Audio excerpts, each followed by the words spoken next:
ẹ máa ń lẹ́ gbogbo ẹ̀yin tẹ́ ń wò mí ńlé ẹ dákun Ṣeun Agbọ́lá ló kọ mi láti kàn ní Jùgbà Master.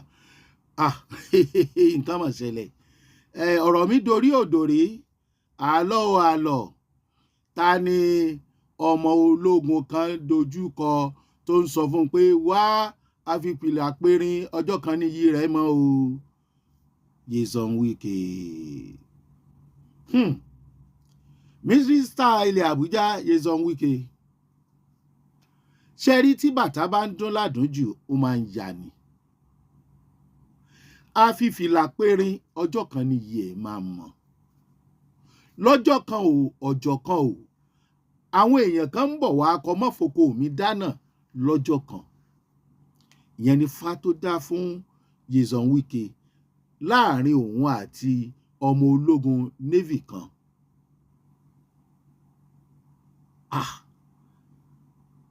Ṣé èèyàn kan lè gbéná wojú Olúmọkò Wike nílùú Àbújá ṣá?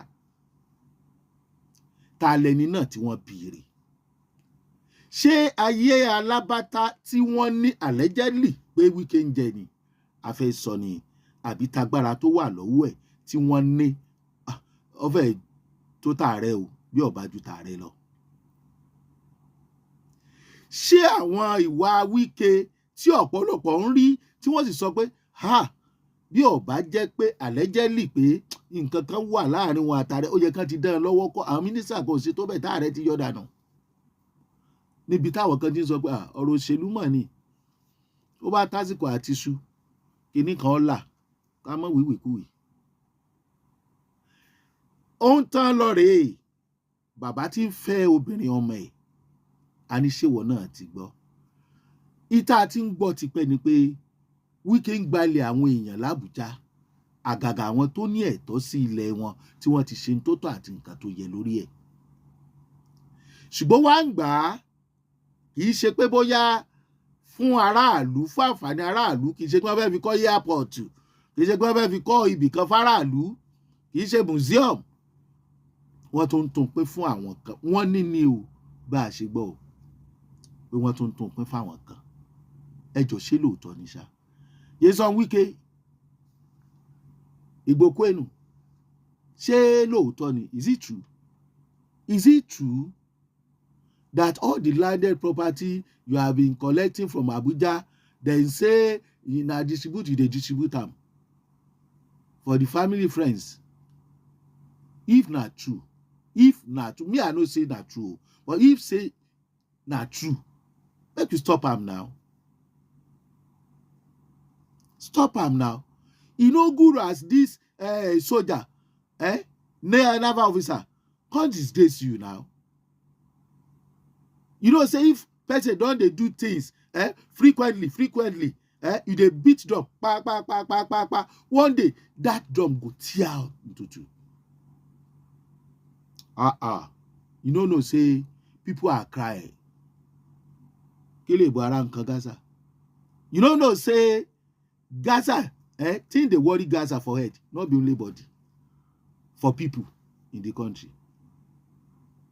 You don't know, say dem go wait for you one day. Waiting there for power to serve. Now only you be the first minister. Now the thing wey people dey talk, no be me talk am. Abeg o. Me, I don't get anything, no. It's on Wiki. Me, I don't know anybody. I just tell you, say, if na the thing wey make that naval officer disgrace you, make you damn. Now advise me I dey give, because I like you too much. You are handsome, you are agile, you are handwork, you are hardworking. Your handwork is good, but for the landed property, ọ̀rọ̀ ilẹ̀, please, ọ̀gá, take am jẹ́jẹ́. Ẹ̀yin èèyàn mi, ẹ jẹ́ ká wo ohun tó ṣẹlẹ̀ pẹ̀lú mínísítà ìlú Àbújá Nyesom Wike àti. I'm an officer, I have integrity. Shut up, you're not good officer. I will not shut up. I won't shut up. Sir, I was in school. You're not in school. Sir, you can't shut Will you keep quiet? You can't shut me up, sir. I'm not a fool. I'm not a fool, sir. Sir, I'm not a fool. I am not a fool, sir. As for the time I graduated, you are primary school. I'm acting on order. For which order? I just hear you will see whether you love me. Sir, you can't call me a fool. I'm an officer. I'm not a fool, sir. You will have killed everybody here. No, we are not killing anybody. We won't kill anybody, sir. We are acting on order.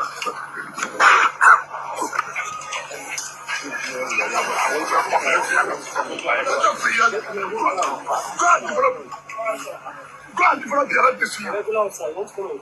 Well, we are going to after that.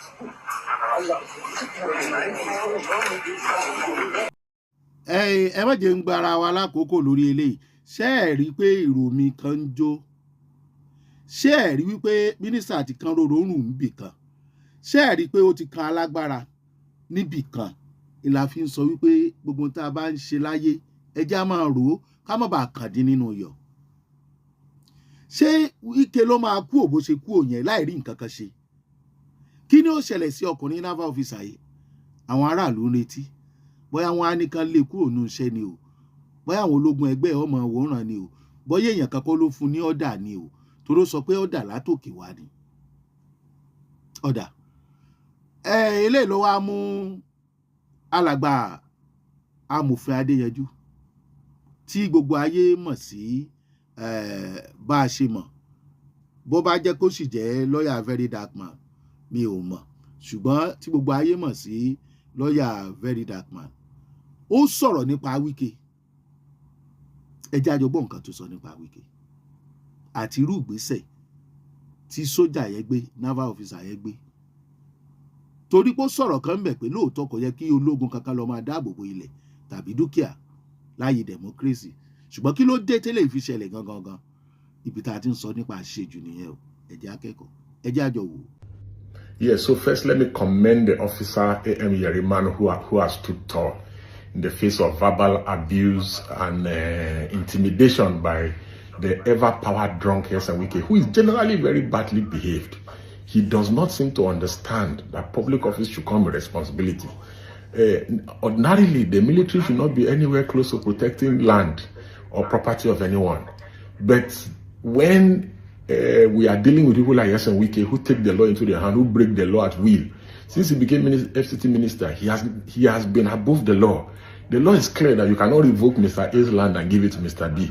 You can only revoke land in overriding public interest. Maybe you want to build an airport, a railway, a road, a hospital. But what Wike has been doing is he has been revoking ordinary people's land and giving it to his children, his friends, his political allies. And this is wrong. The only reason why we are hearing of this now is that he has gone to touch the land of a powerful man. He has been doing it to thousands of people since he became minister.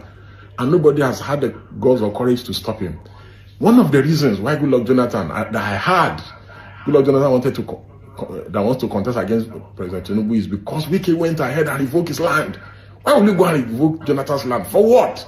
On what basis? You understand? And he revokes people's land, then give it to other people in contravention with the law. So when you live in a society where law is not respected, then you have no other option but to resort to self-help. And that is not to say that anyone is encouraging resort to self-help. But Wike is badly behaved. The company that was allocated this land that Wike went to invade to take, Santos Properties and its subsidiaries, they got allocation for 10 hectares in 3 places. That's 30 hectares. They were the one that cleared the land, compensated the natives around the place, put in all the facilities that the place now attract. The place is far away in Gadwa. And one of the former naval chief was the one that went to go and meet this Santos company and said, oh, I want part of the land because I want to do my wife wants to do an event center. And now, because they have now developed the area, Wike went to the place, saw it, now felt that he should take it. They even had meetings with the FCDA people, and they agreed that they would give government back 8 hectares out of the 30 hectares so that they can just do their thing. Wike still refused and said he must take everything. How can you take everything when this land was given to them 15 years ago? They've paid all necessary dues. You just wake up one day so moto and say you want to revoke the land. And you are not revoking the land in overriding public interest. This place is a park. it was allocated for park. Wike has converted it now to residential. This is what he has been doing all over Abuja. This thing that he's doing has economic and environmental impact and implication in the FCT. Today, many banks no longer accept title documents to give loan or as collateral in bank because Wike has bastardized, the issue. Ebi ni a fi àdàgbé ẹ̀rọ sí o, gbogbo ẹni tó bá wà nípò kó máa rọra ṣe o nítorí ẹ̀ tí àtàbùkù bí kókó bá ń fẹni lẹ́fẹ̀ẹ́ àì lọ sáwùjọ ìmọ̀dó bàbá dé àwùjọ ìmọ̀dó àì lọ sáwùjọ ọkùnmọ̀ bá kókó bá ń fẹni lẹ́fẹ̀ẹ́ ẹ̀jẹ̀ á máa ṣọ́ra o bàbá dáwùjọ ọkùnmọ̀ ẹ̀jẹ̀ á mọ̀ wọn ara ẹni o gbogbo tó bá ń dán kọ́ ni wúrà kò sí lálá tó ròkè tí ò ní padà wálẹ̀ o ẹ ṣé àdúpẹ́ o Ṣeun Agboola lórúkọ tèmi ẹ ṣé bẹ́ẹ̀ ṣe ń subscribe sórí ìkànnì yìí mo tún sọ pé bọ́dún ṣe ń parí lọ ohun rere ayọ̀ tí ẹ ti ń pòǹgbẹ tipẹ́tipẹ́ Ọlọ́run á fún yín láti wákàtí lọ ẹ ṣeun.